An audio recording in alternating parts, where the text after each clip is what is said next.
도저히 믿지 않아.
นี่เป็นชื่อของเพิ่นชื่อว่าพระเจ้าทองสุข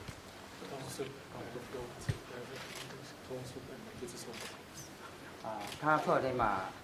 ส่งมาเชื่อมทองก็ต้องได้มาเยี่ยมมาส่งเพิ่นไปอยู่ความอยู่เย็นเป็นสุขทองสุขというのはสุขというのはこうするというその関係にそれと毎日などと本がされましたปกติทางงานประชาชนเวลาเข้ามาในวัดนี่พวกเขาจะนั่งอยู่นี่แล้วจะมีระยะคุมสูงนิดนึงเพื่อให้พระสงฆ์นั่งอยู่แทนเพิ่นนั้น一般の市民が下の方に先ほど座るんですけどもช่วงนี้มีแขกคนมาไล่ก็เลยว่าห้ามบ่ให้ไปขึ้นไปเหยียบไปถึงบนพระแกนพระ小さい金力というかになっていますけども上の方ではそのように注意を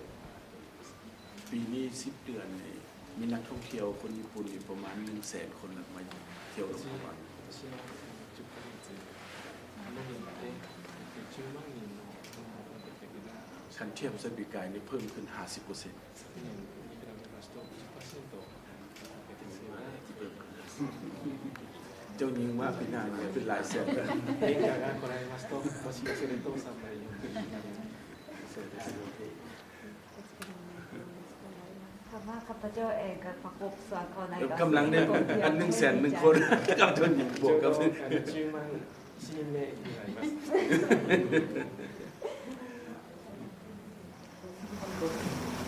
大変ですね活動で心が変われるようなเทหะส่งนี่นะพระพุทธรูปนี้คำเนรข้าพเจ้าเนี่ยเห็นแล้วก็รู้สึกว่ามีบริสุทธิ์ใจเป็นพระทองสุขเลยเบิ่งแล้วจะมีความสุข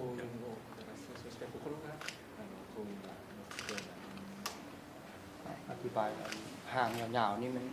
ห่างส่งลำพระพุทธรูปพอส่งการนะเพิ่นจะส่ง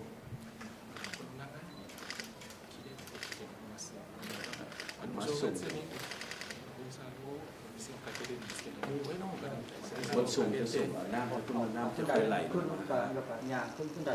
เห็นน้ำลงมันจะไหลลงนี้階段を使ってその方でお店をしてお父様に先ほどそうなんですけどもお店に直接書きを書いていたのでこちらに儀式としてお正月です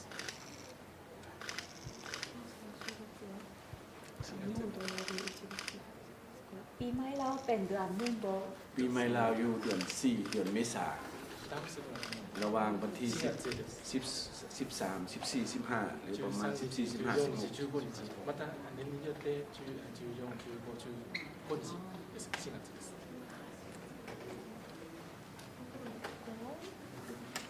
แต่เนี่ยฤดูกาลนั้นเป็นฤดูแล้งบ่เลยเป็นฤดูที่ร้อนฤดูแล้งที่ร้อน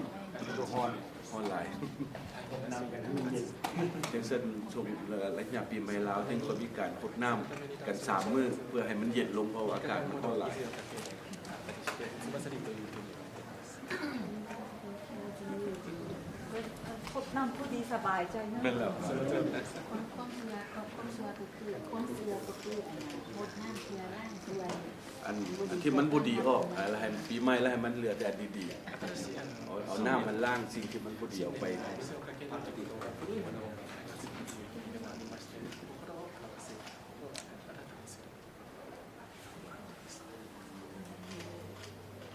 เราก็หมายถึงนะเราเป็นเชื่อก็คือผู้เดียวรู้จัก